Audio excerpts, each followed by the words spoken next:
घुसपैठिया, किसको घुसपैठिया कर रहे हो?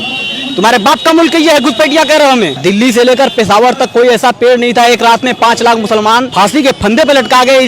इस दिन के लिए नहीं कि तुम एनआरसी सीएबी लाकर हमें देश से बाहर करोगे। उस समय सावरकर नहीं आए थे लड़ने के लिए। इस्लाम और मुसलमानों से इतनी नफरत आपको है? 5 साल से तुम्हें सत्ता मिल गई, तुम्हारा दिमाग खराब हो गया है। चीलमखोर उत्तर प्रदेश का मुख्यमंत्री है और दारूबाज प्रधानमंत्री गृह मंत्री बन के बैठे हुए हैं। बहुत ज्यादा सनक में मत रहो, वरना अगर हम अपने पर आ गए फिर भागने का रास्ता नहीं मिलेगा। सभी का खून है शामिल यहाँ की मिट्टी में। अमित शाह नरेंद्र मोदी के बाप का हिंदुस्तान थोड़ी है। क्या बात है। लाइव टीवी, सच सबसे आगे। ये बताइए, आप लोग विरोध में उतरे हैं एनआरसी के और इसके नोकैब के, क्या मामला, क्यों इसे करना चाह रहे हैं? हमारा मामला ये है कि ये देश किसी के बाप का नहीं है। दिल्ली से लेकर पेशावर तक कोई ऐसा पेड़ नहीं था, एक रात में 5 लाख मुसलमान फांसी के फंदे पे लटका गए। इस दिन के लिए नहीं कि तुम एनआरसी सीएबी लाकर हमें देश से बाहर करोगे।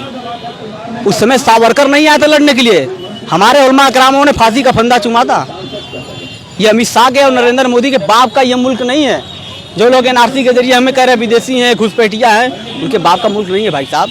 800 वर्ष तक मुसलमानों ने इस देश में राज किया, लेकिन हमारी हंडी में उबाल नहीं आया। 5 साल से तुम्हें सत्ता मिल गई, तुम्हारा दिमाग खराब हो गया है। चीलमखोर उत्तर प्रदेश का मुख्यमंत्री है और दारूबाज प्रधानमंत्री गृह मंत्री बन के बैठे हुए हैं।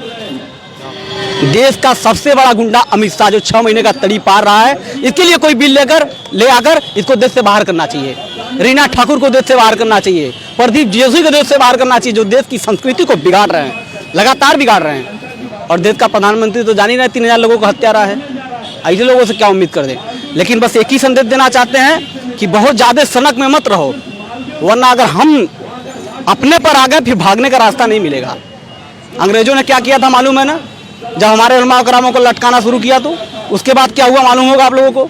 तो वो इतिहास दोहराने के चक्कर में अमित शाह न पड़े, अमित शाह को भागने का रास्ता नहीं मिलेगा। पहले सावरकर और जिन्ना ने मिलकर सबसे पहले 2 नेशन थ्योरी पे काम किया था, तब पर भी हम लोगों ने इनकार किया था। और हम जिन्ना के 2 नेशन थ्योरी को रिजेक्ट करके यहाँ इंडिया में बाय चॉइस रहने का इसी दिन के लिए नहीं किए थे कि आज हम रहेंगे और ये हमसे पूछेंगे कि तुम घुसपैठिया हो, साबित करो। आपने कहा कि सिख को, ईसाई को, जैन को, बौद्ध को, हम सबको नागरिकता देंगे। घुसपैठिया, किसको घुसपैठिया कर रहे हो? तुम्हारे बाप का मुल्क ये है, घुसपैठिया कह रहे हो हमें? किसको उन्होंने घुसपैठिया कहा? वो साबित करे ये चीज। हम कह रहे हैं उन्होंने हम ही को कहा है, और कहेंगे तो सुनेंगे। साबित करके दिखाइए। राहत इंदौरी साहब की वो लाइन है ना, घर खिलाफ होने दो जान थोड़ी है, ये सब धुआं है कोई आसमान थोड़ी है। लगेंगी आग तो आएंगे घर कई जज में, यहाँ पे सिर्फ हमारा मकान थोड़ी है। जो हमारे मुंह से निकले वही सदाकत है, हमारी मुंह में तुम्हारी जुबान थोड़ी है। मैं जानता हूँ दुश्मन भी कम नहीं, लेकिन हमारी तरह हथेली पे जान थोड़ी है। दुआ साहिब मसनद है, कल नहीं होंगे, किराएदार है 5 साल के, जाति मकान थोड़ी है। और सभी का खून है शामिल यहाँ की मिट्टी में। अमित शाह नरेंद्र मोदी के बाप का हिंदुस्तान थोड़ी है। क्या बात है।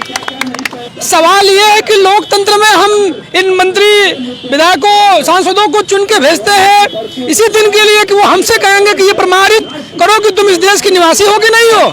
हमसे पूछेंगे, अरे हमको तो इनसे पूछना चाहिए, हम इनको चुन के भेजे हैं कि ये काम कर रहे हैं कि नहीं कर रहे हैं। ये हमसे पूछ रहे हैं कि तुम यहाँ के निवासी हो कि नहीं हो, इस बात को प्रमाणित करो। आज एनआरसी लाकर जो लोग हमको दिखा रहे हैं, लाल लाल आंखें अपनी दिखा रहे हैं, उनसे बता देना चाहते हैं कि हमने 1947 में जिन्ना के पैगाम को ठुकरा दिया था। मौलाना अबुल कलाम आज़ाद दिल्ली की जामा मस्जिद की सीढ़ियों पे चीख कर कह रहे थे, मुसलमानों कहाँ जा रहे इस मुल्क छोड़कर, ये तुम्हारे बाप दादाओं का मुल्क है।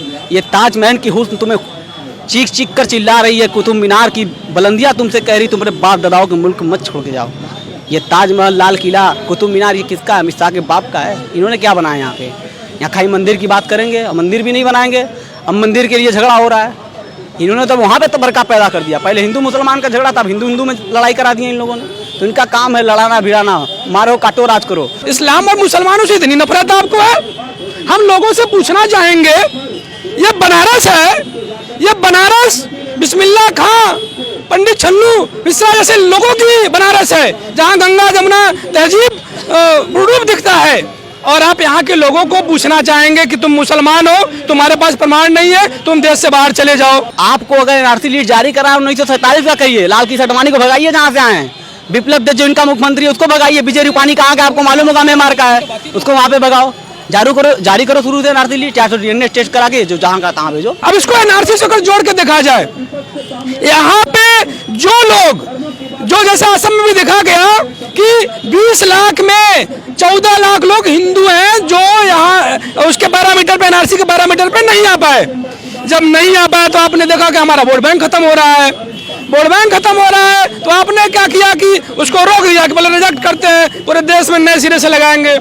उसके बाद क्या कर लिया, आप कैब लेके आए कि पहले उन लोगों को हम यहाँ निवासी बना लेंगे, उसके बाद लागू करेंगे। फिर कौन टारगेट होगा, सिर्फ और सिर्फ एक समुदाय के लोग। क्या भैया, कहीं बाहर से नहीं आए थे, यहीं कहते हैं, यहीं पे हैं, यहीं पे मरेंगे। अमित शाह के कहने से नहीं जाएंगे हम। देखिए ये पड़ोसी मुल्क को किसको बता रहे हैं, सिर्फ पाकिस्तान, अफगानिस्तान और बांग्लादेश को। क्या चाइना हमारा नहीं है पड़ोसी मुल्क, क्या नेपाल नहीं है? इनकी चर्चा आप नहीं कर रहे हैं, आप कर रहे हैं बाहर से तो धार्मिक आधार भी प्रताड़ित होगा, उसको हम यहाँ की निवासी बना लेंगे। भारतीय जनता पार्टी में जो बड़े बड़े गाँव दे राम दुहाई, घर में मुसलमान पिटाई, दामाद तो बड़े बढ़िया पसंद आते हैं इनको। मालूम होगा लोगों के दामादों का लिस्ट बता दे क्या, शहनवाज हुसैन किसके दामाद है, मुख्तार अब्बास नकवी किसके दामाद है, आपको पता होगा।